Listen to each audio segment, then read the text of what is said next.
Tôi bị mắc kẹt trong một căn phòng tối đen như mực. Hóa ra tôi là một phần của một thí nghiệm kinh hoàng. Vài tuần trước, tôi tỉnh dậy ở địa ngục. Tôi biết điều này có vẻ kịch tính, nhưng một khi bạn ở trong hoàn cảnh của tôi, bạn sẽ nghĩ như vậy.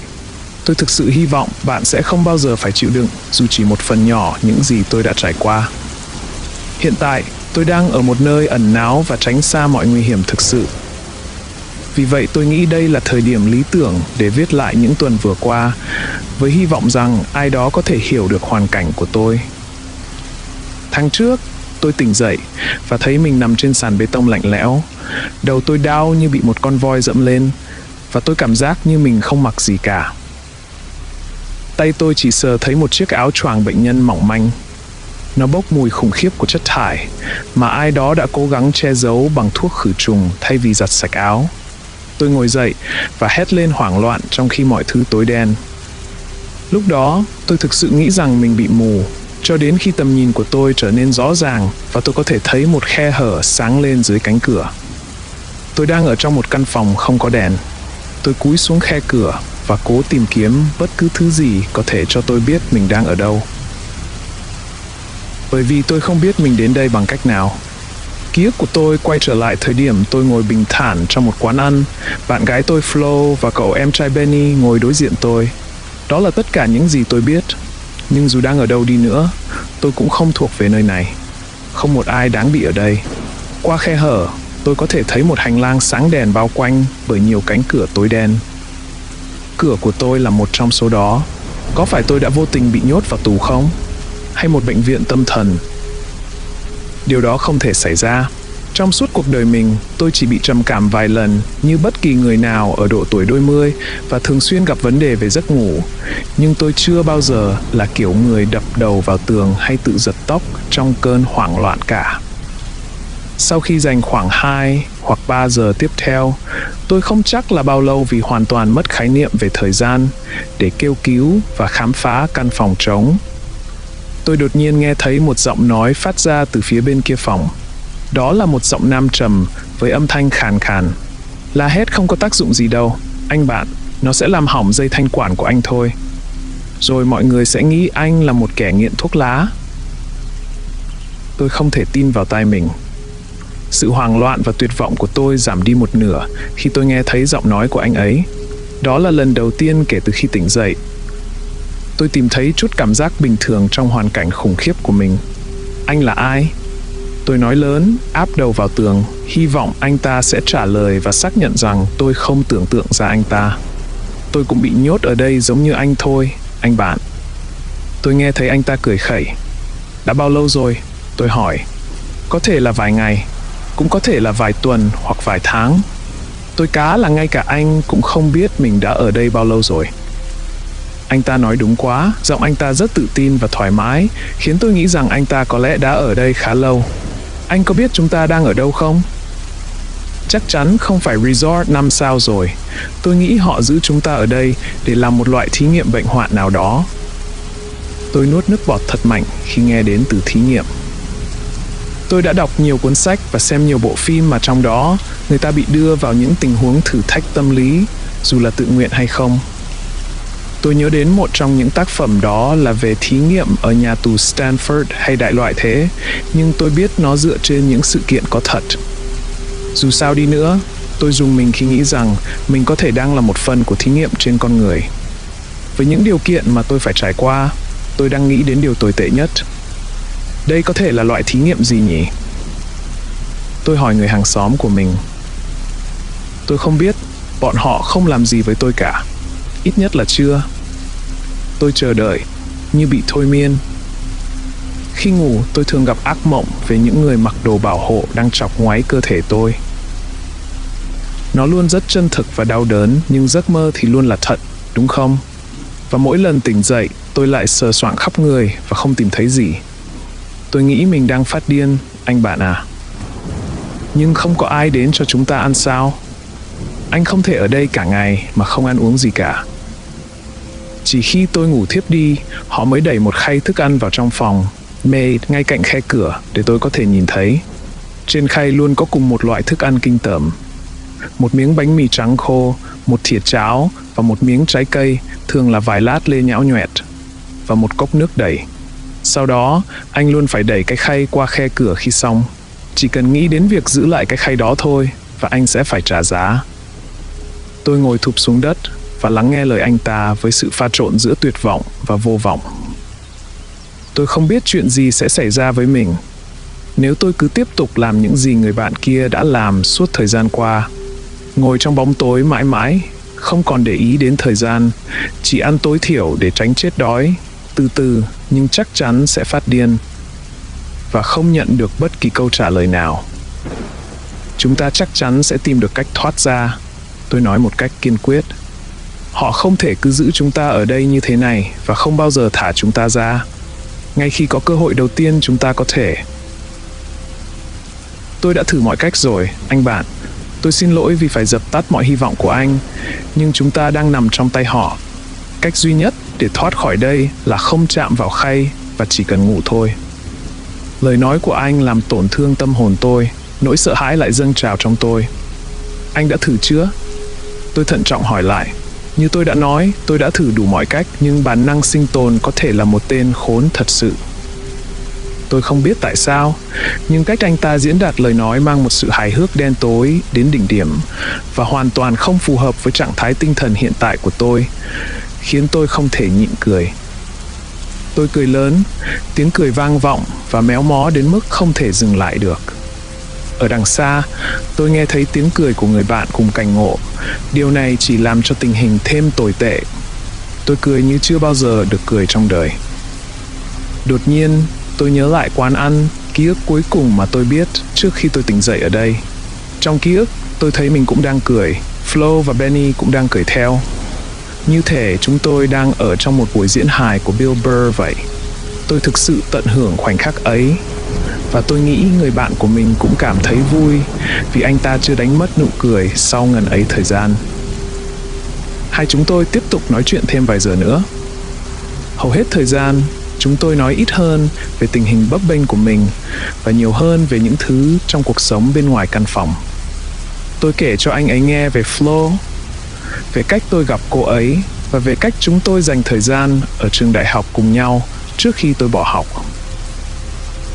Tôi cũng kể cho anh ấy nghe về em trai Charlie của tôi. Em ấy đã mất trong một vụ tai nạn xe hơi. Khi nói về thằng bé, tôi nhận ra nỗi đau mất em đau đớn hơn bất cứ điều gì đã xảy ra với tôi kể từ khi tôi tỉnh dậy trong căn phòng này, hay những điều tôi lo sợ có thể xảy ra trong tương lai. Không gì có thể so sánh được với sự nặng nề về cái chết của em ấy. Tôi yêu Charlie hơn bất cứ điều gì. Người bạn của tôi lắng nghe một cách cẩn thận và sau đó kể cho tôi nghe một chút về bản thân anh ấy. Anh ta đã bỏ học năm 15 tuổi để làm việc và hỗ trợ người mẹ ốm yếu của mình. Bà bị bệnh đa xơ cứng và chỉ sống được đến khi anh ta tròn 20 tuổi. Sau đó anh ta rơi vào nghiện ngập và theo lời anh ta nói, anh đã trải qua 5 năm cuối đời, chỉ đơn giản là phá hỏng cuộc đời mình. Cuộc trò chuyện tiếp tục như vậy cho đến khi anh ta bảo rằng muốn đi ngủ. Anh cũng nên nằm xuống đi, anh bạn, anh ta nói một cách buồn ngủ. Nhất là khi anh đói. Họ không đưa bất cứ thứ gì vào trong phòng cho đến khi anh ngủ thiếp đi. Tôi định nói với anh ấy rằng tôi không muốn ngủ chút nào, nhưng rồi tôi nghe thấy tiếng ngáy từ phòng bên cạnh. Tôi nằm xuống sàn cứng và nguyền rủa những kẻ, thậm chí còn không nghĩ đến việc kê một tấm nệm, hoặc ít nhất là một chiếc gối vào đó. Tôi không thích làm điều này, nhưng nếu muốn ít nhất là cố gắng ngủ, tôi buộc phải làm. Tôi cởi chiếc áo bệnh nhân ra, hoàn toàn trần truồng và gấp nó lại thành một cái gối, đặt dưới đầu mình. Tôi luôn rất kén chọn về gối vì đối với tôi, đó là vật liệu quan trọng nhất cho một giấc ngủ an toàn. Ở nhà, tôi chỉ có thể ngủ trên một chiếc gối cổ chỉnh hình. Những vấn đề về giấc ngủ của tôi đôi khi tệ đến mức đó. Tôi nằm ngửa và nhìn chằm chằm lên trần nhà, mà cũng có thể là bức tường. Một bóng tối vô tận không có ánh sáng hay hơi ấm. Người bạn bên kia bức tường hiện lên trước mặt tôi. Tôi nghe thấy giọng nói của anh ta, có lẽ đã trở nên khàn đặc từ những tiếng hét, và tôi tưởng tượng ra hình dáng của anh ta. Tôi tưởng tượng rằng trong một cuộc đời khác, chúng tôi sẽ gặp nhau. Cả hai đều ở điểm thấp nhất trong cuộc đời và trở thành chỗ dựa cho nhau. Tôi sẽ giúp anh ta cai nghiện và chúng tôi sẽ trở thành bạn thân. Flo và em trai cô ấy, Benny, xuất hiện trước mặt tôi, ngồi trong quán ăn. Mỗi người chúng tôi đều uống một ly sữa lắc sô-cô-la. Benny không chịu được kem lạnh, cậu ấy đang ôm đầu và chờ cơn nhức đầu gió lạnh qua đi. Tôi cười trước biểu cảm hài hước của cậu ấy, nhưng Flo bất ngờ vỗ mạnh vào vai tôi, vẻ mặt đầy lo lắng. Cô ấy lắp bắp điều gì đó mà tôi không thể nghe rõ. Cô ấy ôm chặt Benny. Cậu ấy trông rất kỳ lạ, như thể sắp nôn bất cứ lúc nào. Vì lý do nào đó, tôi vẫn thấy điều này thật hài hước và tiếp tục cười trong khi Flo khóc và ôm chặt Benny. Benny nôn ra một thứ gì đó trông không giống bất kỳ loại thức ăn nào. Nó trông như một chiếc xúc tu màu ngọc lam, trơn nhảy. Các giác hút nhìn chằm chằm vào tôi như những con mắt và có hình dạng bất thường, đến mức bất kỳ ai mắc chứng sợ lỗ đều sẽ buồn nôn khi nhìn thấy nó. Chiếc xúc tu lơ lửng bất động trong không khí. Benny nghẹn ngào từng giây. Flo khóc nức nở, đôi mắt cô ấy đỏ hoe. Dây thanh quản của tôi vẫn chỉ phát ra tiếng cười. Một nữ phục vụ to béo đột nhiên xuất hiện bên cạnh tôi, hoàn toàn phớt lờ tình huống đó, đặt một khay thức ăn xuống trước mặt tôi. Trên đó có một miếng bánh mì trắng khô, một ít cháo, một quả chuối đầy vết nâu ghê tởm và một cốc nước đầy. Đèn trong quán ăn tắt nhanh như lúc chúng xuất hiện. Flo, Benny và cái xúc tu biến mất khỏi tầm mắt tôi và tiếng cười của tôi cũng dừng lại. Tôi trở lại căn phòng tối nơi tôi đã tỉnh dậy hôm nay. Hoặc hôm qua hoặc hôm kia mà không có ký ức gì.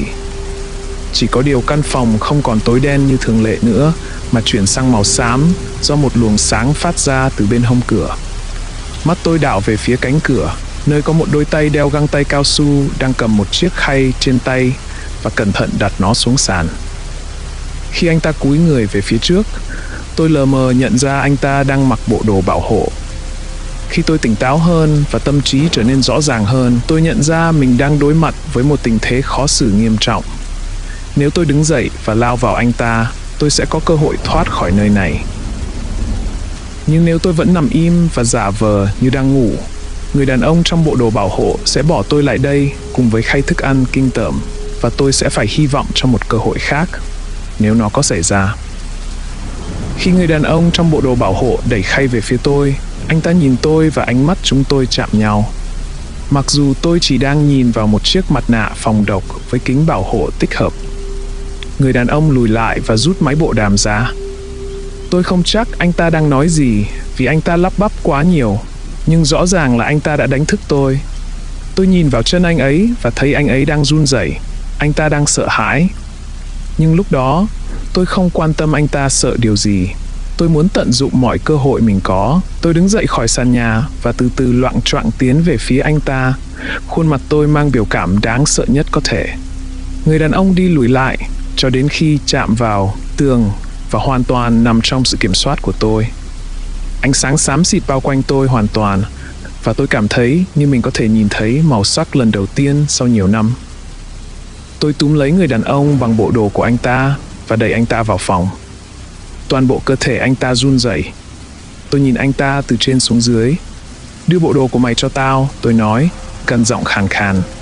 Anh ta không ngần ngại cởi bỏ bộ áo, liền quần màu xanh lá cây và mặt nạ phòng độc. Cho đến khi cuối cùng chỉ còn lại một cậu bé gầy gò trong bộ đồ lót. Trông cậu ta chỉ hơn 20 một chút. Cậu ta đổ mồ hôi khắp người và tôi có thể thấy một vũng nước nhỏ màu vàng dưới chân cậu ta. Thật tội nghiệp. Tôi mặc bộ đồ bảo hộ, đeo mặt nạ phòng độc và ủng cao su của cậu ta. Trong túi quần tôi tìm thấy chìa khóa phòng. Trước khi đóng cửa lại sau lưng cậu bé, tôi nói, cậu sẽ sớm ra khỏi đây thôi. Tôi thực sự muốn chăm sóc cậu ta nhiều hơn, nhưng cậu ta không phải là người bị giam cầm ở đây. Tôi đi ngang qua cửa phòng của người bạn bên cạnh và gõ nhẹ. Anh ta không lên tiếng. Tôi hỏi anh ấy đã tỉnh chưa và có thể trả lời tôi không. Không có phản hồi. Tôi áp tai vào cửa và chỉ nghe thấy tiếng ngáy của anh ấy. Tôi cố mở cửa bằng chìa khóa nhưng không mở được. Có lẽ có một chìa khóa riêng cho mỗi cửa trong hành lang. Tôi nhanh chóng thì thầm với ông ấy rằng tôi sẽ sớm quay lại và đi xuống hành lang. Cảm giác nơi này thật sự giống như một bệnh viện tâm thần. Có những cánh cửa thép tối màu giống nhau ở mỗi bên hành lang. Sàn nhà được phủ hoàn toàn bằng bê tông và một số đèn huỳnh quang nhấp nháy trên trần nhà. Ở cuối hành lang, tôi đi qua một số giường bệnh trống và thiết bị vệ sinh. Tôi đi qua một mê cung gồm nhiều hành lang khác, chỉ toàn là những bức tường, cho đến khi cuối cùng tôi tìm thấy một cánh cửa hơi hé mở. Và từ đó phát ra những tiếng động kỳ lạ. Tôi nghe thấy những tiếng lẩm bẩm, tiếng giày cao su cọt kẹt và tiếng dao kéo va chạm.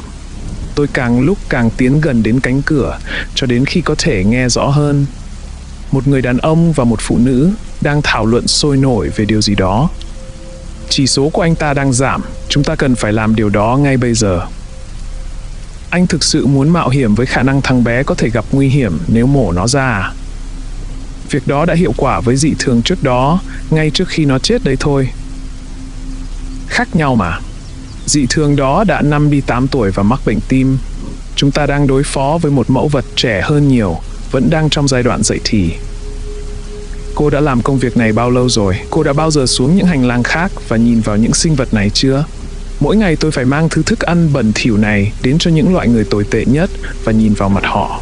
Họ có thể trông khác nhau bên ngoài, già hơn, trẻ hơn, cao hơn, thấp hơn hoặc bệnh tật và khỏe mạnh hơn. Nhưng về bản chất, tất cả họ đều giống nhau. Chúng ta chỉ đang giúp họ thôi. Sau đó là một sự im lặng, khiến tôi nghĩ rằng người phụ nữ đã nhượng bộ. Thật kỳ lạ, tôi đã lén nhìn vào trong phòng, cố gắng giữ cho mình không bị phát hiện. Một người đàn ông khác mặc đồ bảo hộ và một phụ nữ đeo mặt nạ phòng độc và áo choàng phẫu thuật đang cúi xuống một chiếc giường bệnh. Người phụ nữ cầm dao mổ và phẫu thuật cơ thể của người nằm bất động trên giường. Tôi nghiêng người lại gần để nhìn rõ hơn, thì đột nhiên bản lề cửa kêu cót két và để lộ ra tôi. Người đàn ông trong bộ đồ bảo hộ nhìn tôi ngạc nhiên, nhưng người phụ nữ dường như đã bị tiếng ồn làm hoảng sợ, nên cô ấy hoảng loạn cắt vào ngực bệnh nhân trước khi quay lại. Bệnh nhân đột nhiên tỉnh dậy và hét lớn, ngực phập phồng. Lúc đó tôi nhận ra đó là một cậu bé. Cậu bé có mái tóc xoăn, đôi mắt xanh và thích kem sô-cô-la hơn bất cứ thứ gì. Đó là Benny. Người đàn ông trong bộ đồ bảo hộ hành động nhanh chóng, rút ra một con dao và tiến về phía Benny. Tôi lao vào anh ta và hất con dao khỏi tay anh ta. Chúng tôi giằng co một lúc, anh ta chiếm thế thượng phong. Anh ta rất mạnh và đấm tôi khá đau, nhưng tôi đã chống trả hết sức có thể. Tôi làm mọi cách để ngăn anh ta nhặt lại con dao đó. Trong lúc đó, Benny bật dậy khỏi giường, vẫn la hét và ngực phập phồng bất thường. Tiếng hét của cậu đột ngột chuyển thành một âm thanh thở khò khè đáng sợ, như thể cậu sắp nôn ra toàn bộ nội tạng của mình.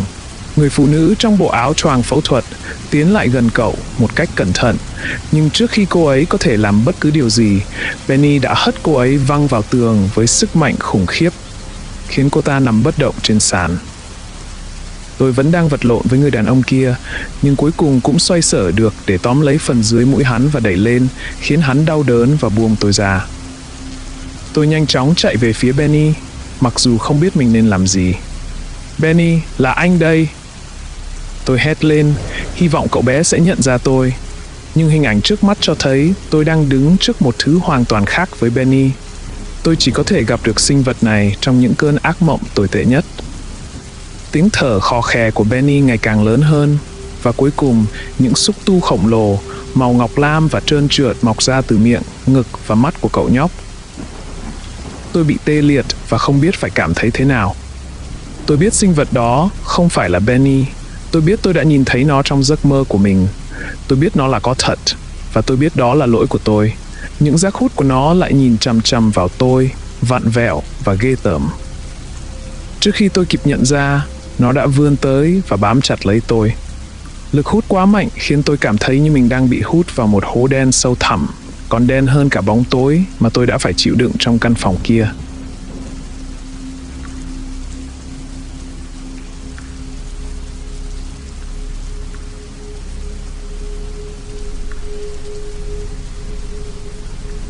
Khi tôi viết những dòng này, tôi cố nhớ lại cảm giác bị hút vào hố đen, hình ảnh xung quanh tôi như thế nào, và liệu nó có để lại dấu ấn trên tôi không. Nhưng giống như giấc mơ, hay đúng hơn là cơn ác mộng, nó đã biến mất khỏi ký ức của tôi. Nhưng điều tôi nhớ được là sau khi bị thứ xúc tu đó tấn công, tôi thấy mình ở một nơi khác. Trời vẫn tối. Tôi sợ rằng mình lại nằm trong căn phòng tối đen như mực trước đó, nhưng mắt tôi dần quen với ánh đèn trần chiếu vào căn phòng mới. Tôi nhìn xuống và thấy mình bị trói chặt vào giường bệnh bằng dây da. Tôi cũng có thể cảm thấy một miếng băng trên đầu. Tôi không còn mặc bộ đồ bảo hộ màu xanh lá cây nữa, cũng không còn khỏa thân, mà đang mặc một chiếc áo bệnh nhân che phủ tốt hơn cái rẻ rách mà tôi phải mặc trong căn phòng cũ. Sự hoảng loạn tràn ngập đầu tôi, nhưng nó chỉ gây ra đau đớn. Chắc hẳn tôi đã va phải vật gì đó cứng khiến tôi phải băng đầu. Tôi nghe thấy một giọng nói ở phía xa xa. Đó là giọng phụ nữ và đang lẩm bẩm điều gì đó. Tôi lần theo giọng nói đến đầu kia của căn phòng, nơi có bóng dáng của một người hiện rõ sau tấm kính mờ. Cô ấy đang cầm một chiếc điện thoại và nói chuyện. Không lâu sau, cô ấy đứng dậy và bước vào phòng của tôi. Cô ấy cao, mảnh mai và có mái tóc xoăn nâu nhạt lộ ra từ dưới chiếc mũ y tá. Bộ đồng phục y tá của cô ấy khá hở hang. Nhìn chung, trang phục của cô ấy rất ngắn và gợi cảm, như thể cô ấy vừa trở về từ một bữa tiệc Halloween của trường đại học. Cô ấy đến bên giường tôi và ghi chú gì đó lên bảng kẹp tài liệu, hoàn toàn phớt lờ tôi. Tôi đang ở đâu đây? Tôi nói không chút do dự. Dù vẻ ngoài của cô ấy có thế nào, cô ấy trông có vẻ đáng tin cậy. Có lẽ là vì cô ấy khiến tôi nhớ đến bạn gái Flo của tôi một chút. Trong phòng y tế, tạm thời thôi, cô ấy trả lời một cách đơn điệu. Tạm thời ư? Cô ấy sẽ đưa tôi trở lại căn phòng tối tăm kia nữa sao? Nơi tôi đã kết bạn với một người có lẽ đã bị nhốt ở đó nhiều tuần á. Nơi ký ức cuối cùng của tôi là một cảnh kinh dị siêu thực trong quán ăn với Flo và em trai Benny của cô ấy hả? Rồi tôi chợt nhận ra, Benny. Benny đâu? Chuyện gì đã xảy ra với cậu ấy? Tôi cố gắng vùng vẫy trên giường bệnh một cách tuyệt vọng. Cô y tá giật mình lùi lại. Cô ấy nhìn tôi với vẻ bối rối. Benny là ai? Em trai của bạn gái tôi. Benny Palmer. Có chuyện gì xảy ra với cậu ấy vậy? Các người có cứu được cậu ấy không? Tôi cảm thấy nghẹn ngào và muốn khóc, nhưng tôi nghĩ tốt nhất là nên cố gắng giữ bình tĩnh. Cô y tá lật nhanh tập hồ sơ. Không có Benny Palmer nào được liệt kê ở đây, chỉ có Florence Palmer. Tôi không tin vào tai mình. Flo, đó là bạn gái tôi Flo. Cô ấy có ở đây không? Bình tĩnh đi. Cô y tá lùi lại một bước. Tôi không được phép nói với bất kỳ ai về chuyện đó, nhất là với anh. Tâm trạng của cô ấy đột nhiên thay đổi. Trong một khoảnh khắc ngắn ngủi, tôi vẫn hy vọng cô ấy sẽ giúp mình. Nhưng nhìn vào vẻ mặt của cô ấy, tôi nghĩ hẳn là cô ấy muốn tôi bị hành hạ hơn. May mắn là chúng tôi còn có một căn phòng trống cho anh đấy. Nếu là tôi, anh đã bị ném trở lại ngục tối và để cho thối rữa mãi mãi rồi. Tại sao cô lại nói như vậy? Anh đang nói nghiêm túc đấy à? Anh đã giết một trong những bảo vệ của chúng tôi. Cậu ta chỉ mới là thực tập sinh và chỉ mới 19 tuổi. Anh có cảm thấy chút hối hận nào không? Tôi bối rối về những gì cô ấy đang nói. Làm sao tôi có thể giết ai được? Tâm trí tôi quay trở lại hình ảnh chàng trai trẻ trong bộ đồ bảo hộ mà tôi đã nhốt lại nửa trần truồng trong ngục tối của mình. Tôi biết rằng tôi đã bị đau đầu dữ dội kể từ khi tỉnh dậy và thời gian ở ngục tối có lẽ đã làm tổn thương trí nhớ của tôi. Nhưng tôi chắc chắn rằng mình đã để cậu ta sống. Tôi không giết ai cả. Tôi thề. Tôi cam đoan với y tá, mặc dù điều đó thật vô nghĩa. Vậy thì còn ai vào đây? Vẻ mặt cô ta tối sầm lại. Tôi nuốt nước bọt khi thấy cô ấy từ từ tiến lại gần tôi, đặt kẹp hồ sơ xuống. Tôi cố gắng hết sức để tự giải thoát khỏi những chiếc dây trói, nhưng cảm giác như bị một con trăn siết chặt. Bên cạnh tôi là một chiếc bàn với các dụng cụ phẫu thuật, bao gồm cả một chiếc kéo. Tôi vặn vẹo và kéo cánh tay mình, cố gắng duỗi chúng ra để nắm lấy chiếc kéo. Cô y tá đã đến bên giường và đứng nhìn xuống tôi. Cô ấy có thể trông giống Mary Jane, nhưng lại đe dọa như Green Goblin. Tôi chuẩn bị tinh thần để ăn một cú vả cháy mặt. Cô y tá đổ ập lên người tôi, nhưng hóa ra không phải để tấn công tôi, mà vì cô ấy đang bị tấn công. Đằng sau cô ta, có ai đó túm lấy cô, hét lên một tiếng lớn và ném cô ta qua phòng, nơi cô đập vào tủ đựng đồ và nằm bất động trên sàn. Người cứu tôi là một anh chàng cao lớn, khỏe mạnh với cái đầu trọc. Anh ta mặc cùng một bộ quần áo bẩn mà tôi đã mặc trong ngục tối. Anh ta nhìn chằm chằm vào tôi, cười to toét. Anh bạn, cô ấy nhẹ hơn tôi nghĩ. Một cảm giác nhẹ nhõm bao trùm lấy tôi, và tôi cũng phải mỉm cười. Người bạn trong ngục tối của tôi thực sự đã thoát ra ngoài. Anh ấy lấy kéo từ trên bàn và cắt dây đai để tôi có thể đứng dậy. Thật tuyệt khi có thể duỗi người và thở bình thường trở lại. Người bạn cùng ngục ôm chặt lấy tôi, cũng có vẻ nhẹ nhõm khi gặp lại tôi. Cảm ơn anh bạn, tôi nói. Cứ gọi tôi là Reeve. Cảm ơn Reeve, làm sao anh có thể ra ngoài được? Tôi tò mò hỏi. Chuyện dài lắm anh bạn. Nói tóm lại, tên lính mới vào làm người thay thế cho ngục của anh đóng vai trò rất lớn trong chuyện này. Cậu ta thả anh ra á? Có thể nói vậy. Tôi vui lắm. Cô y tá nói rằng tôi đã giết cậu ta và tôi suýt nữa đã tin điều đó. Không đâu anh bạn. Anh vẫn còn tử tế với cậu ta chán. Tôi đã làm nốt phần còn lại. Câu nói cuối cùng của anh ta khiến tôi giật mình. Tôi suy nghĩ về ý nghĩa của nó cho đến khi một ý nghĩ đen tối xuất hiện trong đầu tôi. Anh đã giết cậu ta à? Reeve đặt tay lên vai tôi. Nếu tôi không làm thế, anh vẫn sẽ bị trói ở đây và bị tra tấn. Tin tôi đi, đó là những gì họ sẽ làm với anh. Họ không ngại bất cứ điều gì đâu. Tôi gật đầu và cố gắng tỏ ra thông cảm. Tôi tự nhủ rằng cậu lính gác trẻ đó đã tự chuốc lấy điều này, rằng cậu ta đã chọn một công việc vô nhân đạo như vậy. Chúng ta hãy ra khỏi đây thôi, Reeve nói và sải bước về phía trước. Tôi nhìn lại cô y tá, cô ấy vẫn nằm trên sàn. Một vũng máu bao quanh đầu cô ấy, nó đã bị đập mạnh vào tủ đựng đồ. Anh nghĩ cô ta còn sống không? Tôi tò mò hỏi. Reeve khom người xuống bên cạnh và kiểm tra mạch đập của cô ta. Anh gật đầu nhẹ. Nhưng trước khi tôi có thể đề xuất cách nào đó để ngăn cô ta bỏ chạy và báo cáo chúng tôi, Reeve đã nhanh hơn. Anh ta chộp lấy cây kéo và đâm liên tục vào người cô. Chắc phải đến 10 nhát đâm, nhưng tôi không thể xác định rõ vào lúc đó vì cảnh tượng này khiến tôi rơi vào trạng thái bị thôi miên. Vũng máu ngày càng lớn và quần áo của cô y tá trở nên đỏ thắm. Reeve đứng dậy, toàn thân dính đầy máu. Giờ thì cô ả sẽ không bỏ chạy nữa đâu. Không nói thêm gì nữa, Reeve rời khỏi phòng bệnh với cây kéo trong tay và đợi tôi. Tôi ở lại và cố gắng tiếp nhận thực tế rằng cô y tá giờ chỉ còn là một cái xác thủng lỗ chỗ. Ánh mắt tôi dừng lại trên bảng kẹp tài liệu đang nằm trên sàn. Flo, ý thức của tôi lại trở nên rõ ràng khi tôi biết mục tiêu thực sự của mình là gì. Benny có lẽ vẫn còn ở trong địa ngục này và Flo có lẽ cũng vậy. Tôi rời khỏi phòng và hai chúng tôi tiếp tục đi qua một mê cung hành lang khác.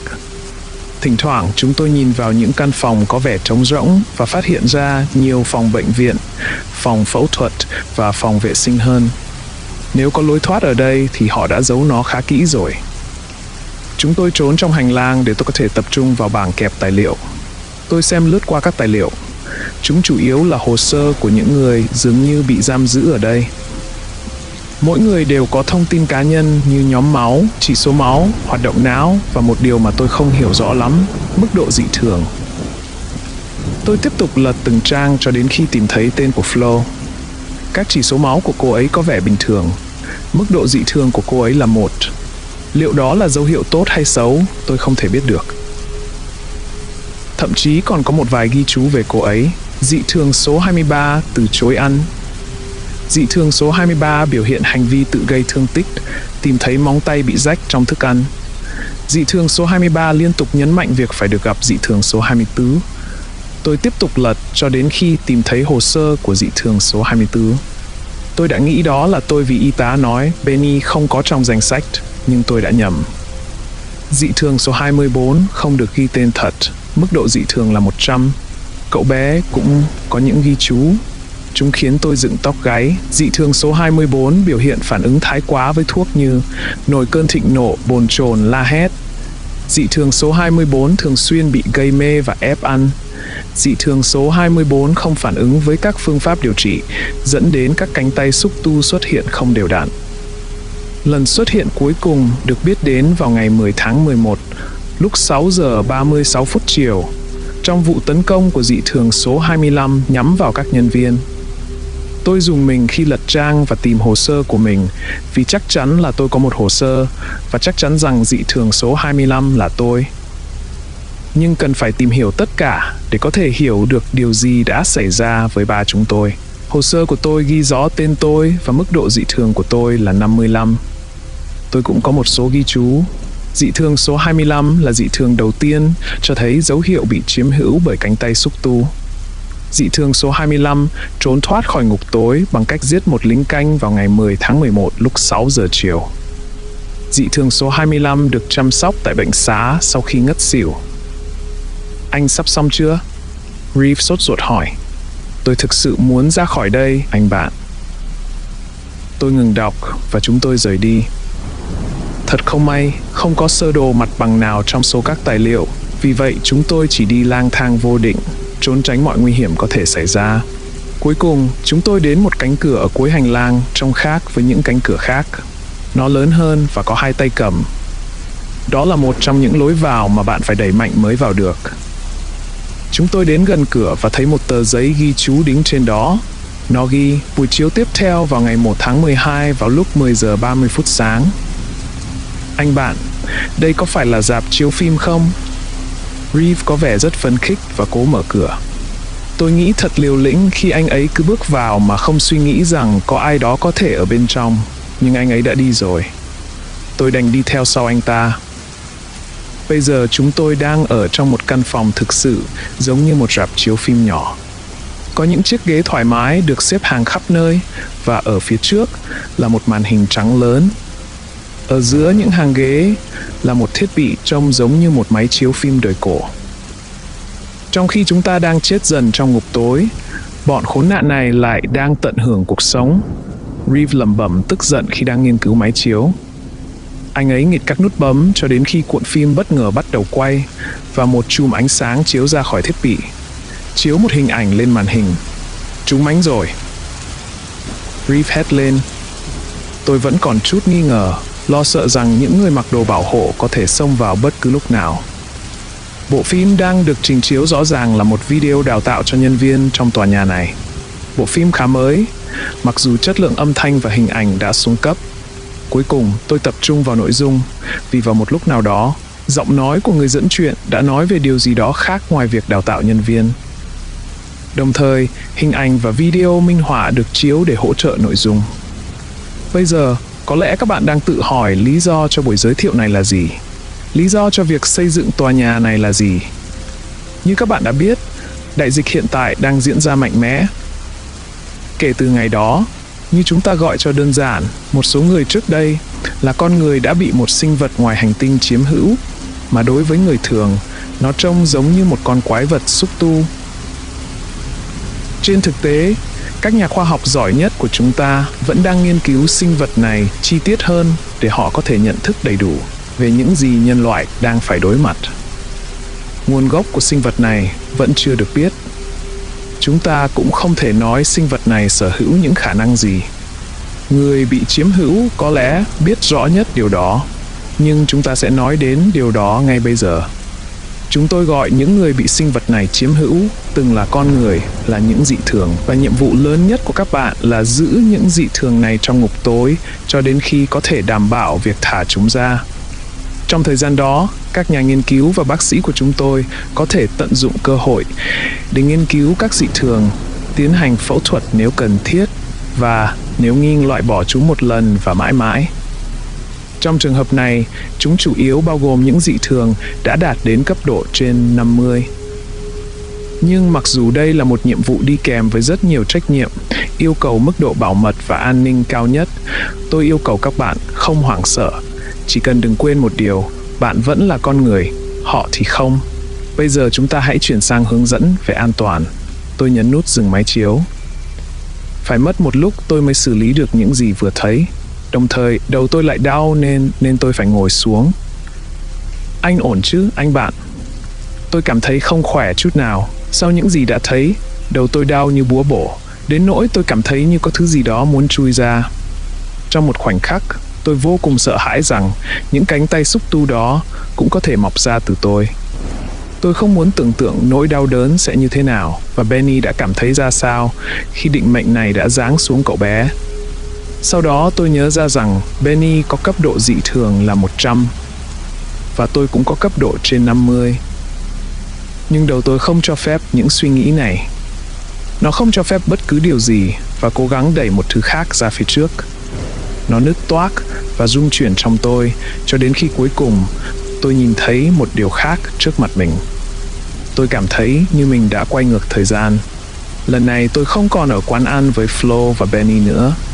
Tôi cũng không ở thời điểm sau khi chúng tôi rời khỏi quán ăn. Tôi đã quay ngược thời gian rất xa.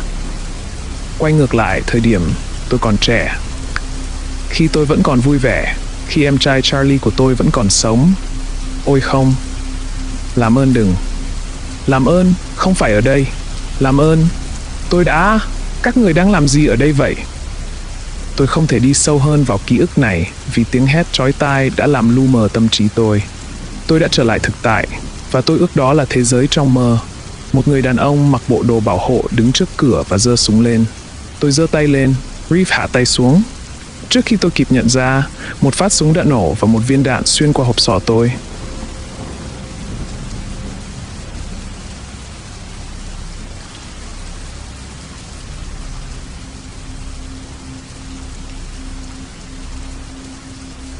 Đầu tôi trước đây chỉ được quấn bằng một miếng băng mỏng, giờ cảm thấy chặt hơn. Tôi biết rằng phần lớn là do lớp băng mới chặt hơn và dày hơn, nhưng cũng cảm thấy chặt vì dường như có thứ gì đó muốn bung ra. Lần này tôi đã quen với môi trường mới nhanh hơn. Tôi đã trở lại căn phòng giống như bệnh viện. Tôi biết đó không phải là căn phòng mà Reeve đã giải cứu tôi, vì đồ đạc hoàn toàn khác, và căn phòng cũng có vẻ lớn hơn nhiều. Không có thiết bị phẫu thuật nào nằm xung quanh hay túi truyền dịch treo ở bất cứ đâu. Tuy nhiên, các bức tường hấp dẫn hơn vì chúng được sơn màu phấn. Thậm chí còn có một chiếc tivi treo trên trần nhà. Điều tôi thấy kỳ lạ hơn nữa là tôi không bị trói vào giường bệnh. Tôi đoán đây là phòng hồi sức. Tôi có đang ở trong một bệnh viện thực sự, cách xa tòa nhà ngục tối không? Tôi đứng dậy khỏi giường và đặt một chân xuống sàn. Hy vọng đầu tôi không phản bội tôi lần nữa. Tôi đặt chân còn lại xuống và đứng thẳng dậy. Cảm giác thật thoải mái. Tôi vuốt ve băng quấn trên đầu mình. Nó thực sự có nhiều lớp. Tôi tự hỏi liệu viên đạn vẫn còn nằm trong hộp sọ của tôi, hay có ai đó đã lấy nó ra. Tôi nghe thấy tiếng bước chân ở phía sau. Tôi vẫn còn mâu thuẫn về tình hình hiện tại của mình. Vì vậy tôi không biết phải phản ứng thế nào với người đang đến. Tôi có nên nằm xuống giường và hy vọng rằng mình sẽ không bị trói không? Tôi có nên chuẩn bị cho một cuộc tấn công để trốn thoát khỏi đây không? Ngay khi tay nắm cửa vừa được đẩy xuống, tôi đã nhanh chóng chộp lấy chiếc điều khiển TV trên tủ đầu giường chỉ trong vài giây, để ít nhất tôi có thể có một loại vũ khí nào đó. Cánh cửa bật mở. Không phải một gã mặc đồ bảo hộ, cũng không phải y tá hay bác sĩ đeo mặt nạ phòng độc. Phải mất một lúc tôi mới nhận ra đôi mắt xanh xám dưới những lọn tóc nâu. Đó là Flo. Tôi thả cái điều khiển và chạy về phía cô ấy. Tôi không quan tâm mình đang tuyệt vọng đến mức nào. Tôi vòng tay ôm lấy cô ấy và vùi đầu vào cổ cô ấy. Không lâu sau, cô ấy cũng ôm tôi và vuốt ve lưng tôi như cô ấy vẫn thường làm. Đến một lúc nào đó, tôi buông tay ra và nhìn cô ấy chăm chú hơn. Cô ấy trông thật khác biệt. Nơi từng có một khuôn mặt hoàn hảo và hạnh phúc, giờ đây chỉ còn là một chiếc mặt nạ mờ ảo và mông lung. Tôi nói mặt nạ vì Flo chưa bao giờ để lộ một khuôn mặt như vậy trước đây. Cô ấy không hề cười. Nó không hợp với cô ấy. Nhưng đồng thời tôi cũng không quan tâm nhiều lắm, vì sự chắc chắn rằng cô ấy còn sống quan trọng hơn bất cứ điều gì khác đối với tôi. Anh nhớ em nhiều lắm. Tôi nói và nhẹ nhàng ôm đầu cô ấy trong tay. Em cũng vậy. Cô ấy thì thầm, vẻ mặt cô vẫn vô cảm. Flo nắm lấy tay tôi và từ từ dẫn tôi đến giường. Anh nên nghỉ ngơi đi. Đầu anh vẫn đang chịu tổn thương từ vết đạn bắn. Tôi ngồi xuống giường, nhưng cô ấy vẫn đứng và khoanh tay. Tôi không hiểu lắm chuyện gì đang xảy ra với cô ấy. Tôi có cảm giác cô ấy đang xa lánh tôi. Em có khỏe không? Tôi hỏi sau một hồi im lặng. Em cảm thấy khá hơn rồi. Em không thực sự thoải mái khi họ liên lạc với em để quay lại đây, nhưng em cũng không thể từ chối, đúng không? Họ là ai? Tôi hỏi, vẻ bối rối. Những người điều hành nơi này, còn ai vào đây nữa? Cô ấy có vẻ hơi khó chịu. Em có an toàn không, Flo? Họ cứ nói với em rằng em an toàn, nhưng em sẽ không tin cho đến khi em chết. Lại im lặng. Giọng điệu và những gì cô ấy nói không hề cải thiện tâm trạng của tôi chút nào. Nó chỉ khiến tôi thêm chán nản, và tôi có thể cảm thấy đầu mình lại đập thình thịch. Flo hẳn đã nhận ra. Em lấy cho anh một cốc nước nhé. Cô ấy đã định đi ra ngoài, nhưng tôi vẫn giữ chặt cánh tay cô ấy. Tôi thấy đau lòng khi phải giữ cô ấy như vậy, nhưng tôi cần chắc chắn hơn về những gì đang diễn ra. Flo, Làm ơn nói cho anh biết chuyện gì đang xảy ra ở đây đi. Anh không biết gì cả ngoại trừ việc tỉnh dậy trong một nhà ngục tối tăm và không nhớ mình đã đến đó bằng cách nào. Anh bị tấn công liên tục bởi những người mặc đồ bảo hộ. Anh bị bắn. Anh biết về một đại dịch của những con quái vật xúc tu đã chiếm hữu anh. Anh thấy Benny bị con quái vật đó tra tấn. Tôi dừng lại giữa chừng lời chỉ trích của mình. Chỉ đến lúc này tôi mới nhận ra rằng chỉ có Flo ở bên cạnh tôi. Nhưng Benny cũng ở trong tòa nhà này. Cậu nhóc cũng là một trong những dị thường đó. Nhìn biểu cảm trên khuôn mặt của Flo, có lẽ cô ấy biết rõ nhất về tình hình của Benny. Cậu nhóc đâu rồi Flo? Nước mắt tràn xuống mặt cô ấy, làm nhòe lớp trang điểm thành dòng nước màu đen. Benny không qua khỏi. Mức độ dị thường của thằng bé là bản án tử hình. Đã quá muộn. Con quái vật đã giết thằng bé. Em đã cố gắng hết sức để ra khỏi đó và cứu em ấy, nhưng tình hình có lẽ tồi tệ nhất là vào khoảng 4 tuần trước. 4 tuần trước ư? Tôi đã bị mắc kẹt ở đây lâu như vậy sao? Tôi nhanh chóng gạt bỏ suy nghĩ đó. Tôi kéo Flo lên giường và cô ấy không từ chối. Tôi ôm chặt cô ấy vào lòng và cô ấy khóc trên vai tôi. Cô ấy không cố gắng bám lấy tôi. Cơ thể cô ấy chỉ mềm nhũn dựa vào tôi. Cô ấy trông thật tan vỡ, thật lạc lõng. Tôi biết chính xác những gì cô ấy đang trải qua. Quá rõ ràng. Chúng tôi ở trong tư thế đó một lúc lâu. Trong thời gian đó, tôi nhớ về Benny. Tưởng tượng lại hình ảnh của cậu bé khi tất cả sự tàn ác này chưa xảy ra và cậu ấy chỉ đang sống cuộc sống bình thường của mình. Tôi vẫn nhớ cậu nhóc yêu thích trượt ván đến mức nào và tôi luôn đẩy cậu ấy đi bằng đôi giày trượt patin của mình. Nhớ những lần chúng tôi cùng nhau đi ăn kem. Nhớ thời gian chúng tôi chơi Mario Kart. Tôi chắc chắn rằng thằng bé sẽ rất hòa hợp với em trai tôi, Charlie, và cả với Reeve nữa. Cuối cùng, Flo cũng đủ mạnh mẽ để nhấc đầu khỏi vai tôi và lau nước mắt. Bây giờ thì sao? Tôi hỏi một cách cẩn thận. Ý anh là gì? Liệu anh có thể ra ngoài sớm được không? Không dễ thế đâu. Mức độ dị thường của anh rất cao.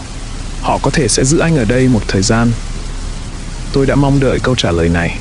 Tôi nhớ lại video đào tạo mà tôi đã xem về Reeve. Tôi đang ở cấp độ 50 lắm, và bất kỳ ai ở cấp độ 50 trở lên sẽ là người đầu tiên bị xử lý. Tôi do dự trước khi hỏi một câu hỏi khác. Vậy tại sao anh lại ở đây? Flo nắm lấy tay tôi. Em muốn giúp anh để anh có thể thấy sinh vật này đang làm gì với anh. Trước khi anh bị bắn, họ đã nhìn thấy anh bị co giật. Đó là một triệu chứng phổ biến khi sinh vật này hoạt động và tiếp cận não của anh. Reeve có nói với em điều đó không? Anh ấy có nói rằng anh ấy đã nhìn thấy không? Mà Reeve đâu rồi?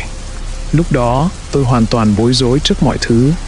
Suy nghĩ của tôi trôi dạt theo mọi hướng. Em không biết Reeve là ai, một người bảo vệ đã chứng kiến mọi chuyện. Vậy làm sao em biết tất cả những chuyện này? Tôi rút tay khỏi tay cô ấy. Họ đã nói với em mọi thứ khi em ở đây. Em chỉ ở mức 0, nên em không phải là mối đe dọa. Tin em đi, em biết nhiều hơn anh. Nếu em biết nhiều hơn anh, em cũng sẽ biết rằng họ không chỉ giữ những người trên cấp 50 ở đây để làm thêm các thí nghiệm. Họ giết bọn anh. Em có hiểu không? Benny đã bị bọn họ giết chết. Mặc dù giọng tôi lúc này nghe to hơn và đe dọa hơn, Flo vẫn ở bên cạnh tôi. Cô ấy nắm lấy đầu tôi và cố gắng trấn an tôi. Xin anh yêu. Anh sẽ sớm được rời khỏi đây chỉ cần anh hợp tác thôi. Tôi nhìn sâu vào mắt cô ấy.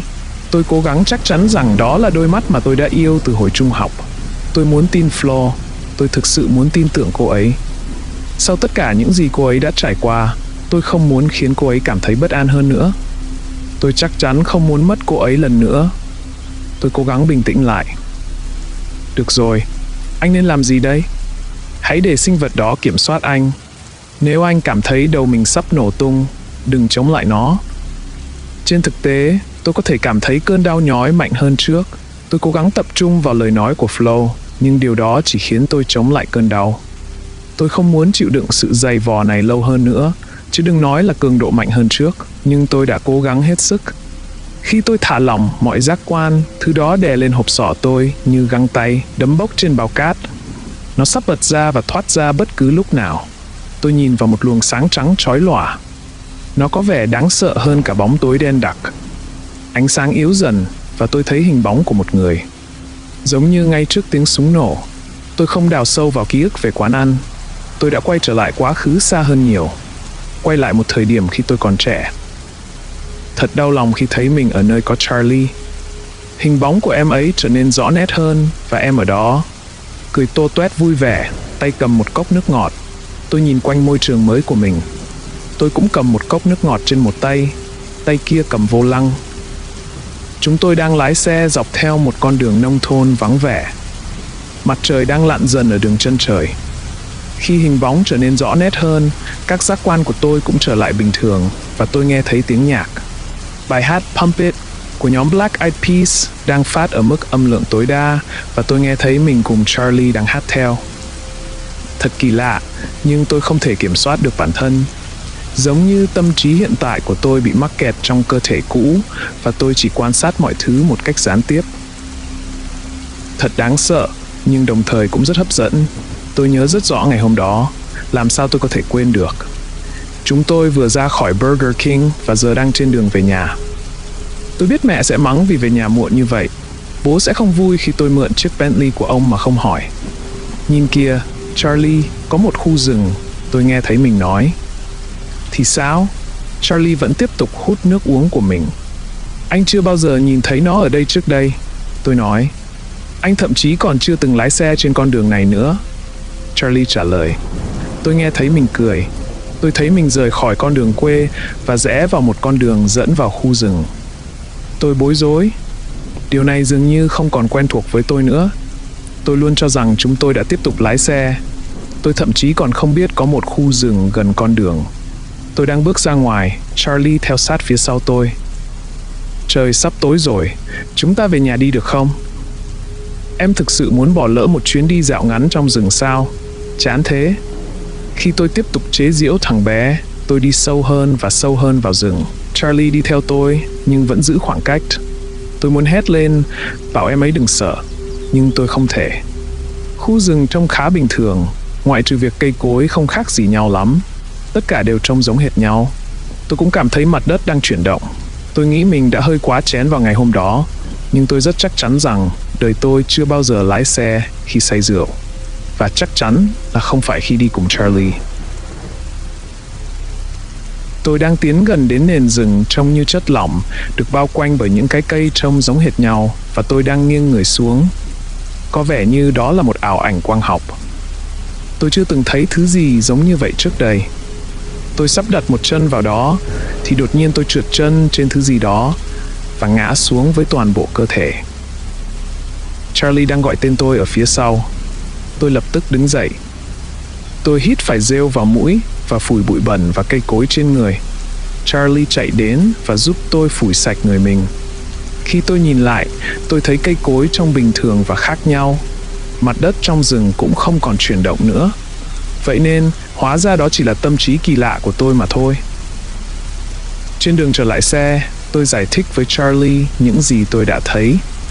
Cậu nhóc hẳn đã nghĩ tôi bị điên vì em ấy chỉ thấy một khu rừng bình thường. Điều này làm tôi yên tâm rằng đó chỉ là nhầm lẫn thôi. Chúng tôi lái xe trở lại con đường quê. Lúc này trời đã tối, đường vẫn vắng tanh. Có một bầu không khí kỳ lạ trong xe. Charlie ngồi bình tĩnh trên ghế hành khách, nhưng tôi thì căng thẳng. Toàn thân tôi run rẩy và tay tôi cũng giật giật. Tôi không thể cầm vô lăng đúng cách. Các ngón tay tôi đang vặn vẹo với dàn âm thanh và tăng âm lượng lên.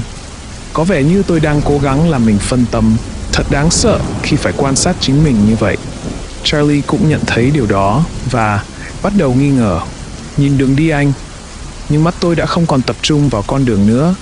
Miệng tôi co giật. Mắt tôi cũng đảo loạn xạ. Trước khi kịp nhận ra, tôi đã nôn ra một chất mà thoạt nhìn tôi không thể xác định được. Nhưng rồi tôi nhận ra, đó là những cánh tay xúc tu, rồi chúng mọc ra từ mắt tôi, và tôi không còn nhìn thấy gì nữa. Một lần nữa, một luồng ánh sáng trắng chói lòa xuất hiện. Và lần này, tôi thấy mình đang trải qua nhiều ký ức liên tiếp trong giây lát. Tiếp theo, tôi thấy mình đang chui ra khỏi đống đổ nát từ chiếc Bentley của bố. Tôi đang phun ra máu và nhìn thấy xương lòi ra khỏi cổ tay mình. Từ lúc đó trở đi, tôi nhớ lại mọi thứ. Trong suốt những năm qua, tôi đã cho rằng mình chỉ lái xe lệch ra khỏi con đường. Khi cuối cùng tôi cũng thoát ra được, tôi nhìn lại chiếc xe đang bốc khói và thấy Charlie vẫn còn ngồi trong đó. Túi khí của em ấy che khuất hầu hết tầm nhìn, nhưng chỉ cần nhìn thấy vết máu bắn tung tóe là đã đủ khiến tôi kinh hãi. Rồi ánh sáng lại xuất hiện, và khoảnh khắc tiếp theo tôi thấy mình đang ngồi trên lề đường.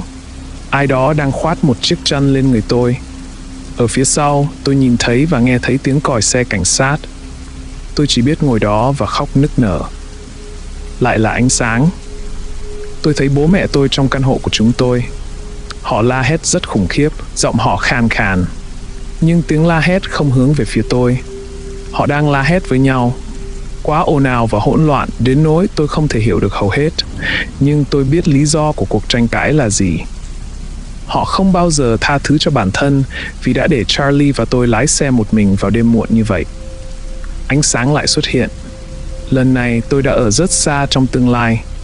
Tôi đang ngồi trong quán ăn. Trước mặt tôi là một tách cà phê và một chiếc bánh. Nước mắt lăn dài trên má. Tôi nghĩ đây là thời điểm ngay sau khi tôi bỏ học đại học, nhưng tôi không chắc lắm. Ánh sáng xuất hiện lần nữa, và chúng tôi ở đó. Ký ức cuối cùng mà tôi biết. Điểm khởi đầu trước khi tôi tỉnh dậy ở địa ngục. Flo, Benny và tôi đang ngồi trong quán ăn, cùng nhau uống sữa lắc sô-cô-la. Benny và tôi quyết định tổ chức một cuộc thi uống.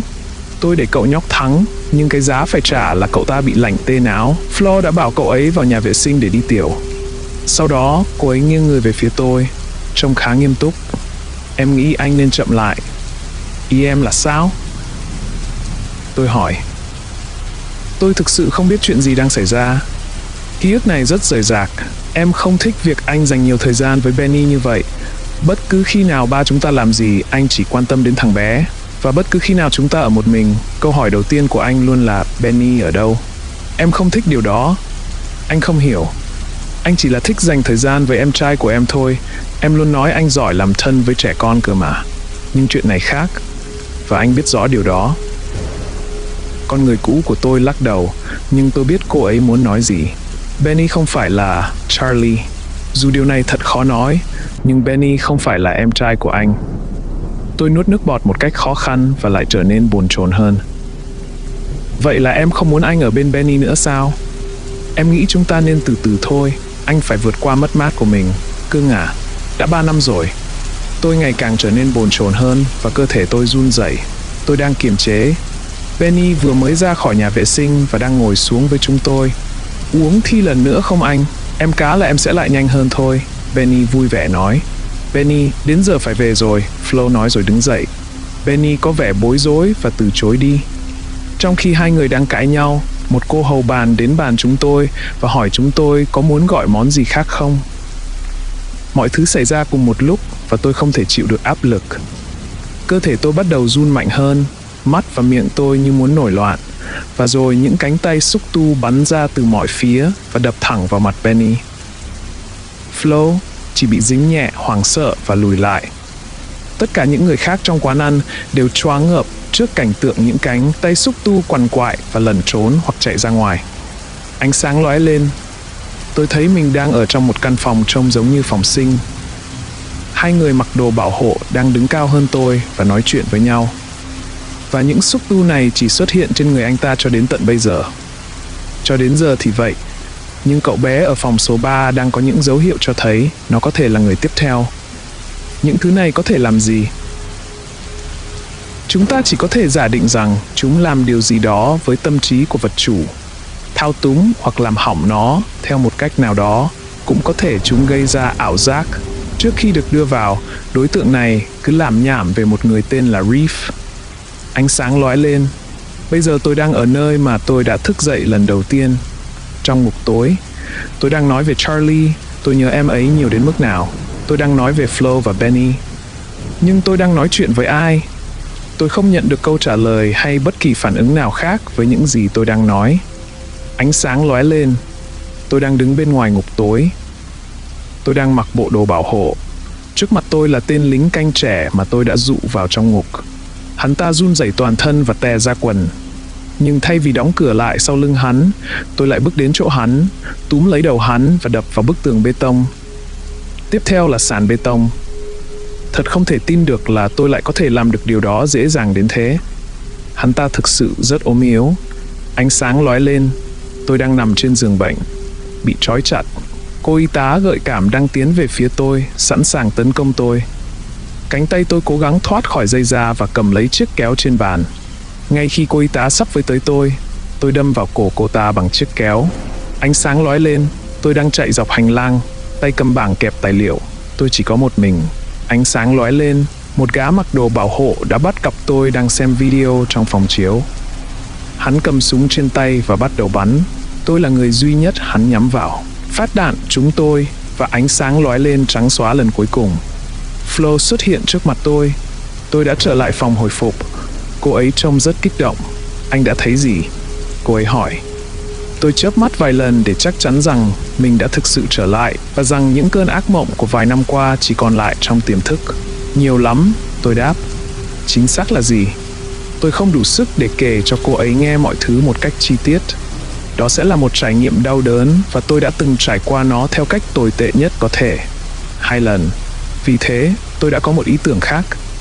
Tóm lại, chúng ta phải rời khỏi đây, tôi nói một cách nghiêm túc. Flo giật mình lùi lại, rõ ràng là bối rối. Anh nói nghiêm túc đấy Flo. Sinh vật đó đã làm rõ với anh rằng chúng ta không thể tin tưởng những người này. Chúng ta phải rời khỏi đây ngay lập tức, nếu không họ sẽ giết chúng ta. Tôi cầu nguyện rất nhiều rằng Flo sẽ ở bên tôi. Cô ấy đứng dậy khỏi giường, đi tới đi lui và cuối cùng dừng lại. Vậy thì nhanh lên. Tôi nhảy ra khỏi giường và cả hai chúng tôi rời khỏi phòng. Chúng tôi đi xuống một mê cung khác gồm các hành lang và phòng. Lúc đầu, làm sao em vào được đấy? Tôi hỏi khi chúng tôi đi lang thang trong hành lang, trốn tránh nguy hiểm có thể xảy ra. Qua một lối vào gần văn phòng hành chính, nhưng nó được bảo vệ rất nghiêm ngặt. Tôi đi theo từng bước chân của cô ấy cho đến khi chúng tôi đến một hành lang. Ở cuối hành lang có 2 lính canh có vũ trang đang canh gác một cánh cửa thép lớn có cửa sổ và chắn song. Ngay khi 2 người họ nhìn thấy chúng tôi, họ chĩa súng trường vào chúng tôi. Sao ngươi dám đi lại tự do ở đây? Flo đứng trước mặt tôi. Một người lính nói vào bộ đàm. Người kia tiến lại gần hơn với khẩu súng trường và chĩa nó vào mặt tôi, nhưng không quên che mặt bằng khuỷu tay. Tôi nhìn chằm chằm vào khuôn mặt giận dữ của anh ta. Quan sát hành vi giả tạo của anh ta nghĩ tôi là một loại quái vật có thể lây nhiễm. Thật trớ trêu khi anh ta nghĩ tôi là quái vật, trong khi chính những người như anh ta đã giam giữ những người vô tội. Như tôi, Flo và Benny trong ngục tối và hầu như không cho chúng tôi bất cứ thứ gì để ăn. Đồ khốn nạn. Tôi đang giận sôi lên. Nhưng thay vì chống lại nó, tôi lại để cho sinh vật đó chiếm hữu tôi lần nữa. Thực tế, lần này dễ hơn nhiều đối với tôi. Tôi mở miệng và một xúc tu bắn ra. Nó đập thẳng vào mặt người lính canh và quấn quanh cổ anh ta, siết chặt và cuối cùng buông ra khi rõ ràng là anh ta đã bất tỉnh. Xúc tu ngay lập tức nhắm vào người lính canh kia, người đang cố gắng tuyệt vọng để trốn thoát khỏi tòa nhà. Anh ta đã cố gắng đẩy cửa ra, nhưng xúc tu kéo anh ta trở lại hành lang và siết cổ anh ta. Xúc tu cuộn trở lại miệng tôi và tôi nhìn thấy rõ cảnh tàn sát. Flo thở hổn hển bên cạnh tôi. Cô ấy không nói một lời. Ngay sau đó, tiếng chuông báo động vang lên. Không có thời gian để trấn an Flo, vì vậy tôi nắm lấy tay cô ấy và kéo cô ấy ra khỏi tòa nhà. Tôi sẽ không đi sâu vào chi tiết về những gì đã xảy ra cho đến thời điểm này, vì nó không quá quan trọng. Tóm lại, tôi có thể nói rằng chúng tôi đã ra khỏi tòa nhà một cách an toàn và hiện đang ở trong một nhà kho gần một khu rừng. Chủ nhà kho đã tử tế cho chúng tôi tá túc đến khi chúng tôi sẵn sàng rời đi. Hiện tại, ông ấy đang đi vắng. Flo đã ra ngoài được một lúc rồi. Cô ấy nói rằng cô ấy sẽ đi lấy củi, điều mà tôi không hiểu vì chủ nhà kho đã cất giữ đủ củi rồi mà. Chắc tôi nên kiểm tra cô ấy sau. Tôi mừng vì đã thoát khỏi cơn ác mộng. Tôi đã thoát khỏi địa ngục. Tôi không biết niềm vui của mình sẽ kéo dài được bao lâu, nhưng hiện tại tôi muốn tận hưởng sự tự do của mình nhiều nhất có thể. Và tôi chắc chắn sẽ không bao giờ làm được điều đó nếu không có sự giúp đỡ của vị cứu tinh đang sống bên trong tôi. Nó có một sức mạnh độc đáo đến nỗi tôi không thể giải thích được. Tất nhiên, tôi cũng mang ơn Flo, vị cứu tinh khác của tôi, vì đã giúp chúng tôi thoát thân an toàn. Và không quên Reef. Tôi nhìn sang nơi anh ấy đang ngồi trên ghế bành, chìm đắm trong suy nghĩ. Cảm ơn anh bạn.